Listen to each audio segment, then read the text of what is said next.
Greetings and bonjour à tous. This is Gerd Leonhard, Futurist in Zurich, Switzerland, with a talk today on the future of education. Let's dive right in about what the future brings. Today we are in a world of crisis and hopefully wrapping up this year somewhat.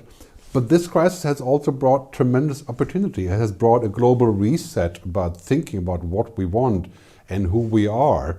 In a nutshell, you could say the good things got better, like technology, and the bad things got worse, like inequality, unreadiness, unfairness, the workplace scenarios, and so on. But we are clearly reorganizing how the world works. The idea of normal is kind of going away. Normal has lost its meaning. We're no longer in a normal world.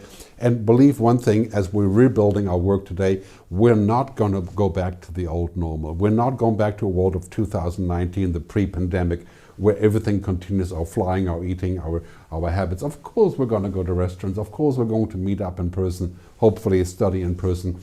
But the way that we think about things has changed. New paradigms are starting to shift, primarily in about what we do for work and what a just and fair system looks like, what capitalism looks like, how we should deal with climate change. And that's bringing up a lot of things. There's like a whole wave of changes coming towards us. So if you're going to school now and you're thinking about studying, yeah, COVID-19 will eventually be less of a concern, eventually, hopefully. But climate change is the next big wave. I mean, COVID-19 is essentially a trial run for climate change, for action on climate change. And then there's going to be a new economic logic, thinking about how we can make a system that works for all of us, that is ready for the future. Right now, as we stand right now, we can safely say that capitalism as we know it is unfit for the future. It didn't provide all the things that we needed. We had to really step up and change a lot of things. The future of work and jobs is changing completely. I mean, think about this for a second. A computer can essentially fly an airplane, an AI can drive a car, an AI can translate a piece of music into other tempos. It can write a refrigerator manual. I mean, we're going to go to a future where education has to be completely different than today, where education is the consequence of the change in work, changing completely. Right? A decade of dramatic change and transformation for industry, for society, for civil organizations, for politics, and of course for educational institutions. New opportunities, new challenges. I think it's a very exciting time. COVID has brought forth 4 big trends here, right? Big tech, clearly everything is about technology. Big health, 12 months to a vaccine. That is mind-boggling, right? The convergence of technology and biology. And big gov and big state. The state is involved in everything now, so that is a different debate if that's always good or bad. But big green, fantastic opportunity, right? The shift to renewable energy, green everything, sustainability, that's a $20 trillion economic shift in the next decade. That is going to be providing lots of jobs and opportunities and of course ultimately relief, hopefully, from global warming in some way or the other. But huge shifts are coming up in work and jobs and how we have to get ready, how we have to study. The next 10 years will bring more change than the previous 100 years. All the things that you already know from the last decade are finally real. And big data, cloud computing, the Internet of Things, and all the things that we're looking at that are happening all now in a compound way, whether it's 3D printing, whether it's the blockchain, whether it's virtuality, all coming at the same time. Check out these video clips in the background just to kind of show you what's happening, whether it's Microsoft Mesh for virtuality or meat that's grown in a lab, right? Or the dancing robots, or how we're connecting with everybody, and of course all of the things that are happening in transportation and agriculture. Yeah, it's basically all coming together, explosive progress and change of science and technology. Now in this future, we can count all of the trends coming together, a bunch of laws that you heard about, showing us the exponential, combinatorial and really sort of convergent future, whether it's Moore's law, Keck's law, Metcalfe's law, Wright's law of production, and ultimately the law that really matters, right, is to look at the future in this way, not short term like this, where not much changes, but the explosive long-term view. So, Keck, Moore, Metcalfe, and Wright, how and what we learn must adapt. And colleges are scrambling to adapt to this, because this future isn't going to be about roadways of learning or memorization. It's going to be about experiences, about transformation, about lifelong learning. And this is going to really matter when you think about your kids. Because when you look at exponential change, this is the best example I can think of. 30 linear steps take you from 30 meters, basically down to the street or living room, depending how big your house is. 30 exponential steps, 26 trips around the world. That's where we are going right now. We're not going 1, 2, 3, 4, 5. That was a long time ago. We're going 4, 8, 16, 32, 64, 128, 256 in less than a decade. Think about that, 300x, and 30 times up that place is 1 billion. Think about the kids and the education that they will need, our kids. Right? So the future is now happening not linearly, but gradually, then suddenly. It's called the Hemingway principle, derived from a Hemingway novel. So basically you don't see much, and then all of a sudden it just explodes. Right? So education needs to be future focused, needs to be ready for the future, needs to get us ready, whether you're in high school or kindergarten or college or university. You have to get ready for the future that doesn't exist. Not get ready for the past, understanding the past, yes, understand the present, but ready for this exponential future. So there's a great college I really enjoy when I was doing the research aside, a School for Advanced Technology, that has exactly this motto: the future can't wait. That reminded me of William Gibson, who said, of course another great Canadian, the future is already here, it's just not evenly distributed. We have to go where that future exists. We have to tap into what is happening, because the other thing is that the future is not something that falls down on us. The future is something that we make, that we create every day. So when we go and educate ourselves for the future, we're creating our own future. Right? As we see the future, so we act, and as we act, so we become. The self-fulfilling prophecy of the future. So when we go and study somewhere, we have to immerse ourselves in that future. We have to get ready for all that stuff that happens around us before it happens, so that the new world and the new thinking can blossom. Very important point about education. Looking at the facts, and 70% of the jobs in 2030 haven't even been invented yet, many people are saying. Well, who cares if it's 50 or 60 or 80? It's going to be inventing new jobs. Look at the music industry, right? Digital amplifier, royalty miner, data jockeys. I mean, this quote kind of says it all, by Isaac Asimov, one of my favorite science fiction writers, and of course Space Odyssey and so on. That's the trouble as people think about the education. It is for the young, and people think of education as something they can finish. Well, that's not true. We never finish education. This is where we're going. We're going to go lifelong learning, online, remotely, or in person, or any mixed mode. We're going to learn forever. And think about that difference. As we're just saying we're going to teach our kids. No, we're going to teach ourselves. We're going to continue to learn, because graduation, as Chantelian College says, is just the beginning. I couldn't agree more. I think, think about my path since graduation. I've learned and learned and learned and learned, and this is really what matters. It's compound learning, as Michael D. Simmons says. It's the knowledge put into work for you. Bill Gates calls it the 5-hour rule, 5 hours of learning every week. I always say 1 hour a day. That's all I ask. And that builds up compound learning, like compound interest. That defines our future. So by 2030, an estimated 8 billion people will be hyper-connected, always on, not 5G, like 10G, right? And it'll be cheap and affordable and probably sustainable in some way or the other. Augmented, virtual, and mixed realities, that is coming everywhere. And that's also a little bit troublesome when we think about, do we ever get time to contemplate, to disconnect? Do we have a right to disconnect? I think we should. Right? But as Buckminster Fuller, really my favorite futurist designer, educator, says, basically what's happening, that education will be number one amongst the world's great industries. And that is where we are going, because it's going to mean everything, whether you call it training or educational or vocational or secondary. It's all going to be defining our societies and defining what our future is.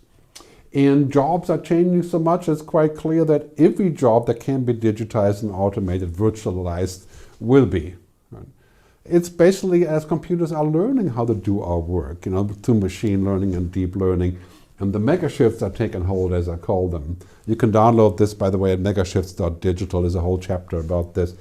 Automation, right? Robotization, screenification, cognification. Machines are getting smart. I mean, that future, Albert Hubbard, American writer, describes very nicely by saying one machine can do the work of 50 ordinary men. I'm sure he means women as well. No machine can do the work of one extraordinary woman. Man. That is crucial. Extraordinary. We have to become extraordinary through education, through learning, through training, through communication, right? By what we are. This is a personality question, of course, in the end, becoming extraordinary. Because many jobs will be done in a virtual way, in the cloud, remotely, whether it's using Microsoft Mesh or HoloLens or Oculus Rift. I mean, this is going to be as cheap as a cheap mobile phone. And going virtual with a mixed reality app will be as easy as doing WhatsApp or Viber or Signal phone calls today. Right? I mean, we're moving into a future where it's going to be a complete convergence of real-life experiences and virtual experience. As you can see here in this chart, it's way too expensive and too complicated now. But give it 10 years, it'll be as normal as using car navigation by speaking to it as you do today in so many cars already. So in this future, machines become really powerful because of supercomputing, natural language processing, understanding what we say, deep learning, machine learning, all the things, and many of those are furthered, of course, also in Canada. That will be pushing us towards a new place where machines will rival the logical capabilities of humans. And of course, we have a lot more logical capabilities, so that's not enough, but there's going to be a point where clearly that becomes a major trend, as Alvin Toffler says. The illiterate of the 21st century will not be those who can't read or write, but those who cannot learn, unlearn, and relearn, because that is going to be tough for machines. The moral edge paradox, whatever is easy for a human is hard for a machine, and vice versa. That's going to hold true for at least 20, 30 years until we get to AGI and the singularity, different topic. But unlearning, relearning, and learning how to learn, that is going to be the key of education in the future. Because AI like this, right, will be able to provide useful answers to any query or question. They can be a virtual professor. This is called GPT-3. It's a project by OpenAI that basically responds to a voice command, typed or spoken, where you can ask anything you want to get an answer or build an app or fill out a spreadsheet.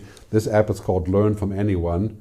And you can watch this on YouTube, but you can ask questions of Elon Musk or Gandhi or Trudeau or any person that has a lot of data on the internet, and the app will give you a pretty interesting answer.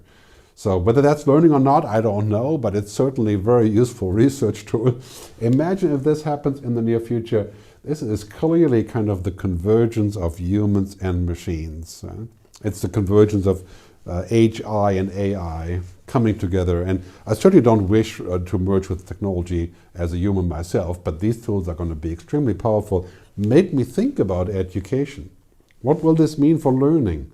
Do I have to learn languages if the computer can just instantly translate for me? I believe so, but we're going to ask that question everywhere, because by 2030, I believe the traditional way of learning, just in case, storing, downloading information, will be replaced by learning just in time, on demand, learning to learn, unlearning, relearning, and the importance of being the right person, right? Character skills, personality skills, traits, right? They may very well rival the value of having the right degree. Maybe the right degree can be paired with being the right person. Obviously, that would be a nice way of looking at it. But famous Canadian Marshall McLuhan says education must shift from instruction to discovery. Not just learning things by downloading, but by discovering, by experiencing them, by experiential logic. And this leads me to education's paradigm changes that are coming up by 2030. Basically, what we're looking at right now is that routine is becoming something that machines can easily handle. Oxford report 5 years ago said that 60% of all jobs can be done by machines. I think it meant the task rather than the jobs itself. But clearly, if this is how you work, right? If you work like a robot will take your job. But you'd be surprised, even call center or driving a truck or doing other jobs that seem very robotic and automated, they're not actually 100% robotic. It's the task that the robots take away, not so much the job. But data, information, logic, explicit knowledge, on that level of logical putting together instructional components, that's becoming abundant, and machines will provide that. And what sets us apart from machines? Well, if you learn like a robot, downloading information for later, right, and just finding patterns, zeros and ones in a binary way, you'll probably never have a job to begin with.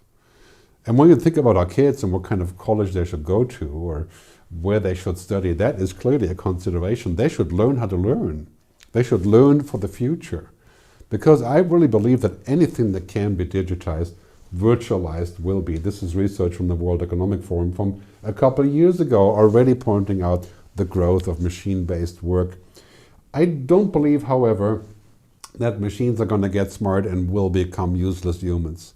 I think what's going to happen is that we can move up the food chain to more useful work. But we have to get ready for it, and we have to understand basically what's happening here is the end of the routine is not the end of human work. It's just the end of certain tasks and routines that we have coming.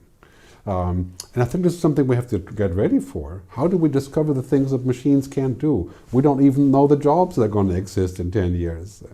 So, as machines become smart, not intelligent, just smart, right, and capable of handling our tasks and our routine and commodity, donkey work, as some people say, right, human-only attributes become really invaluable. And what are human-only attributes? Well, compassion, empathy, design, emotions, creativity, negotiation, all of those things that are hard for machines. Machine can be somewhat creative by simulating it, of course, right? But can it really be creative, and can it be human? Does it require consciousness or human agency to do a job? Well, many of our jobs do. Right? Well, here's the bottom line that people from Picasso to Kevin Kelly have echoed. Machines are for answers, humans are for questions. Let's go and study at a place where we can ask questions, right?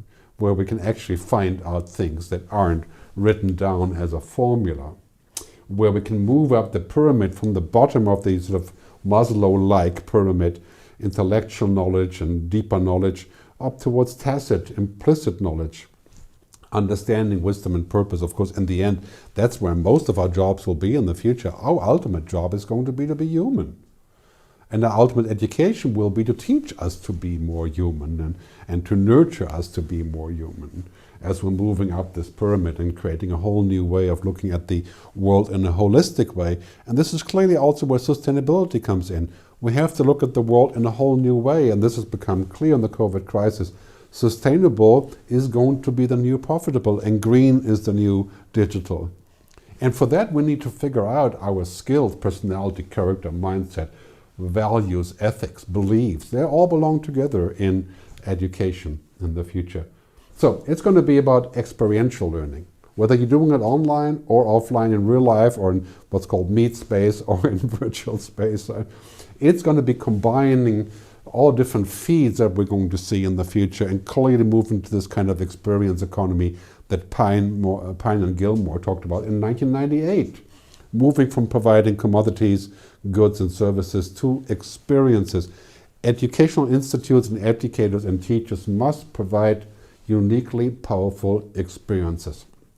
That's what's all going to be about. You're going to go across the world for a unique experience, or of course across the internet, right? Transforming your life. And we have to transform students, learners, whether they're 18 or 48 or 88 for that matter. Just like companies who use the experience economy like Spotify, Netflix, Airbnb, and Tesla and so on are doing the same thing. That is basically what's happening, moving towards the experience society. Some examples from Education 2030. We're going to see a seamless blend of STEM, science, technology, engineering, and HECI, what I call HECI, which is humanities, ethics, creativity, the human part I'll talk about in a second. And flexible delivery, real life and blended globally, instantly, cheaply, technology-assisted programs using AI, using virtual reality in a careful and conscious kind of way, lifelong learning to support all the work changes, learning whether you're 8 or 18 or 48 or 88, right? Personalized offerings and fully customized programs on demand.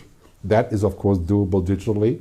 That is a great benefit. Micro-credentials, like learning a small job and moving on to another one, and many new shapes of degrees, and pervasive diversity. Whether it's indigenous or races or sex, whatever it's going to be diverse, because the world is becoming more diverse, and we have to honor that in education as well. So when we look back to what happened last year, that the unthinkable became the new normal, and it's taught us so many things, remote work from home, school and work on the cloud, traveling virtually, all that stuff has already happened. But does that mean we're not going to do anything in real life, in the meat space anymore? No.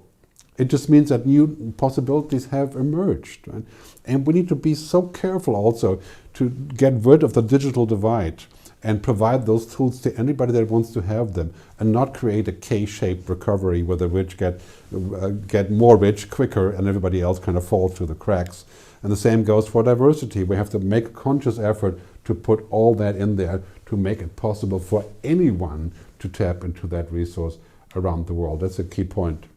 The other one is that I think some things can be learned really well on the screen, and other ones not at all. It's kind of like dating. You can do dating on a screen, but in the end, you're going to meet up, right? You're not going to hug the person in the computer.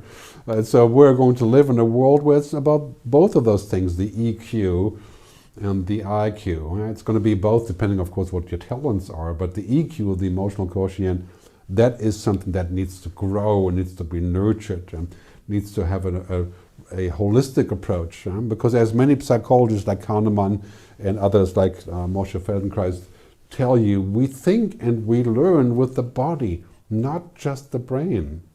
We are not just learning here, right? And so we can't really separate that from the human experience. The same goes for what we study. We can't separate studying science from studying what I call HECI, humanity, ethics, creativity, imagination, intuition, consciousness. Right? That is something that should come together. We should have a holistic approach to education, and everybody should learn components of each. Right? The world will not be our oyster just because we have a degree in engineering. Well, for some people that may still be the case, but generally speaking, we're going to need a more complete education that goes much further. As the World Economic Forum has pointed out already 5 years ago, right, these are the things that we used to learn in 2015, and in 2020 is a whole different list. And again, this was 5 years ago, right? Critical thinking, creativity, emotional intelligence, cognitive flexibility. Now here's an example from Justin Trudeau, Prime Minister of Canada, speaking about very much the same thing at a recent graduation ceremony. I know the future can seem especially daunting. But believe me when I say you have everything you need, not only to achieve, succeed, and build, but to be happy. No one gets to choose the world into which they graduate. But you do get to choose the world that will be your legacy. I find it interesting to see that he talks about being happy, not just being successful, and finding a way into the future. This is really what education needs to do. The movie Back to the Future may have been a great movie, but really what we need to do now in terms of learning, we need to come back from the future. We need to understand what the future looks like and then come back to today to figure out what we need to do, to find our way forward, to shape our future. Right? Coming back from the future or realizing the future and developing foresight, that's going to be part of everybody's job. And this is what I feel about Canada. I think Canada has found a place of making that part of life already in the multidiversity and the programs that are happening around the world, in this understanding of what education should be, because education needs to prepare us for the future, not for the past. We have to understand and study the past, of course. But really, when we get out, we're going to be ready for the future. When we study now, in 3 years, we have to face a future that is exponentially already 2 notches further down the road. We have to prepare ourselves for the future, look for a place where that is happening. I think Canada could be such a place.